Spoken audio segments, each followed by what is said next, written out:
Hello guys, welcome to my channel. आज हम लोग प्रैक्टिस ऑफ मेडिसिन के कुछ टॉपिक्स डिस्कस करेंगे। आज का टॉपिक कौन सा होगा, आइए देखते हैं। आज के वीडियो में हम लोग पढ़ेंगे हेमाटोलॉजी जो ब्लड से रिलेटेड डिजीज़ेस होती हैं। हम हेमाटोलॉजी में वो सारी डिजीज़ पढ़ते हैं। एग्ज़ाम में आपको रिवीजन करने के लिए ये सारे टॉपिक्स मैंने प्रिपेयर किए हैं ताकि जब भी एग्ज़ाम हो आप क्विकली वीडियोस में जाओ, उसको देखो और आपका रिवीजन हो जाए।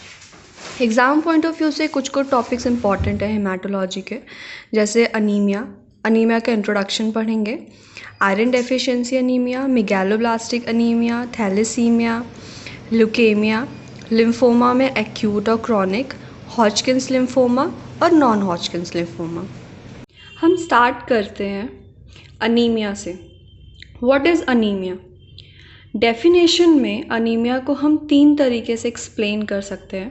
फर्स्ट, टोटल आरबीसी का रिडक्शन हो जाए तो उसको हम अनीमिया में कंसिडर करेंगे।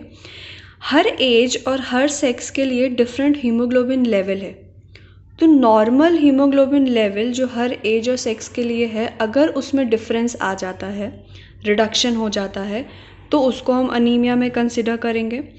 या फिर जो ब्लड की कैपेसिटी होती है, एबिलिटी होती है ऑक्सीजन कैरी करने की, वो लोअर हो जाए तो उसको हम अनीमिया बोलेंगे। Now functional classification of anaemia.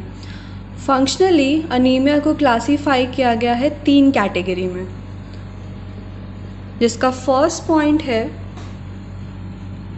Marrow production defect.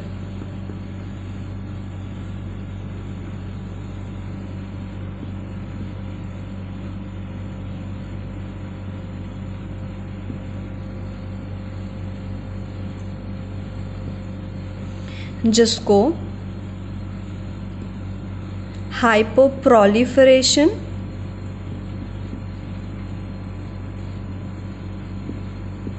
या फिर नॉर्मोसाइटिक नॉर्मोक्रोमिक बोलते हैं।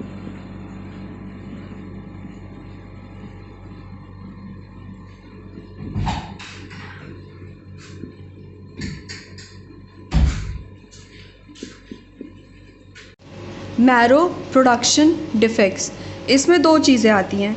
एक आता है मैरो डैमेज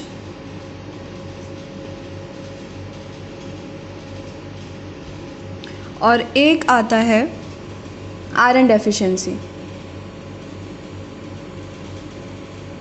हो सकता है अनीमिया मैरो डैमेज के वजह से हुआ हो या फिर आयरन डेफिशिएंसी के वजह से हुआ हो।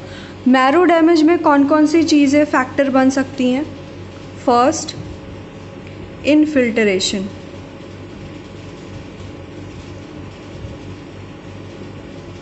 और फाइब्रोसिस। सेकंड, एप्लेशिया। आयरन डेफिशिएंसी में क्या क्या चीज़ें फैक्टर बन सकती हैं? तो अगर स्टिमुलेशन रिड्यूस हो जाए,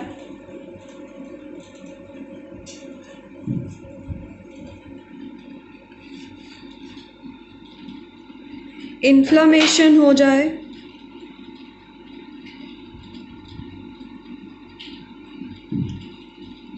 कोई मेटाबॉलिक डिफेक्ट्स हो जाए,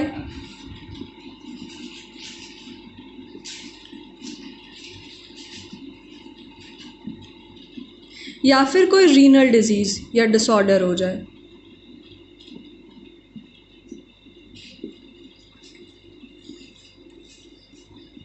This is all about marrow production defect, which can be caused due to marrow damage or iron deficiency.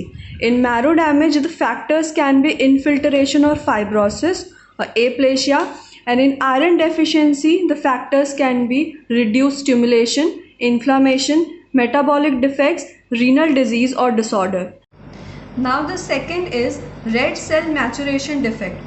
इसको इनइफेक्टिव इरेथ्रोपोइसिस या फिर माइक्रो और माइक्रोसाइटिक भी बोलते हैं। रेड सेल मैचुरेशन डिफेक्ट्स में क्या क्या चीज़ें आ सकती हैं? First, cytoplasmic defects.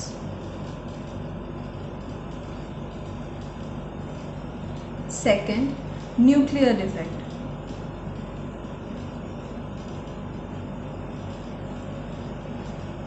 अभी साइटोप्लाज्मिक डिफेक्ट्स में क्या क्या आता है?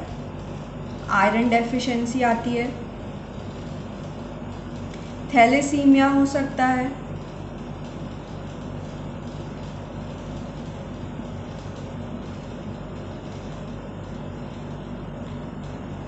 सिडेरोब्लास्टिक एनीमिया हो सकता है,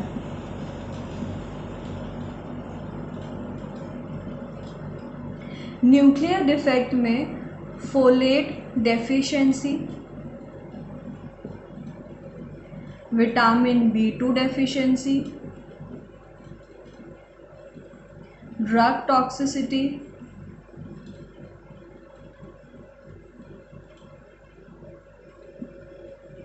और रिफ्रैक्टिव एनीमिया।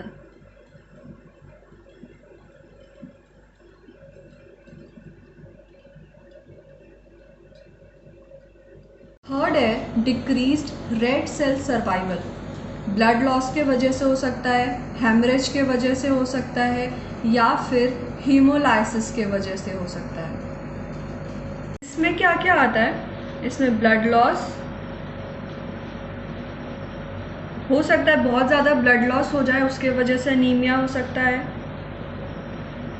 आईवी हीमोलाइसिस हो सकता है, मेटाबॉलिक डिफेक्ट के वजह से अनीमिया हो सकता है,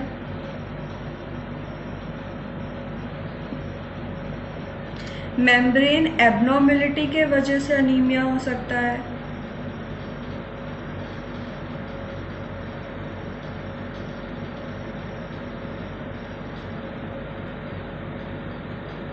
बहुत सारे हीमोग्लोबिनोपैथीज होते हैं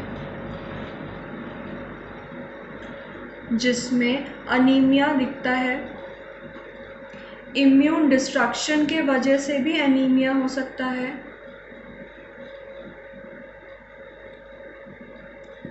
या फिर फ्रेगमेंटेशन हीमोलाइसिस भी अनीमिया कॉज कर सकता है।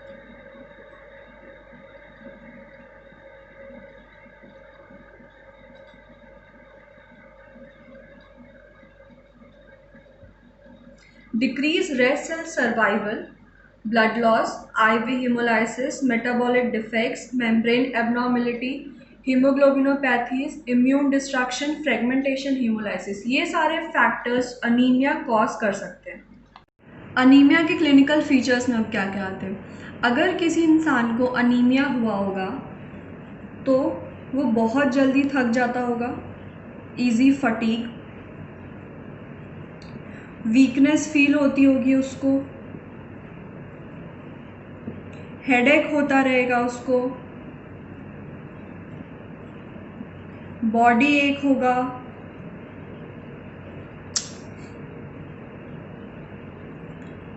जिडनेस फील होगी उसको, पैल्पिटेशंस भी फील हो सकते हैं,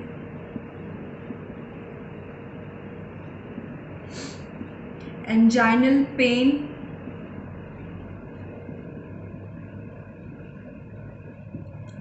कोई भी एक्सर्शन करने पे उसको डिस्निया हो सकता है, ब्रेथलेसनेस हो सकता है, दैट इज एक्सर्शनल डिस्निया,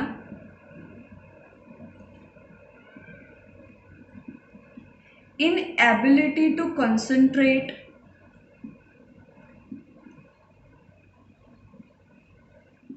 और एट लास्ट ये सारी चीज़ें कंजेस्टिव हार्ट फेलियर भी कॉज कर सकती हैं। Thank you guys for watching this video. अगर ये वीडियो आपको थोड़ा सा भी रिवीजन में हेल्प करता है तो प्लीज़ इस वीडियो को लाइक करें, शेयर करें और सब्सक्राइब करें।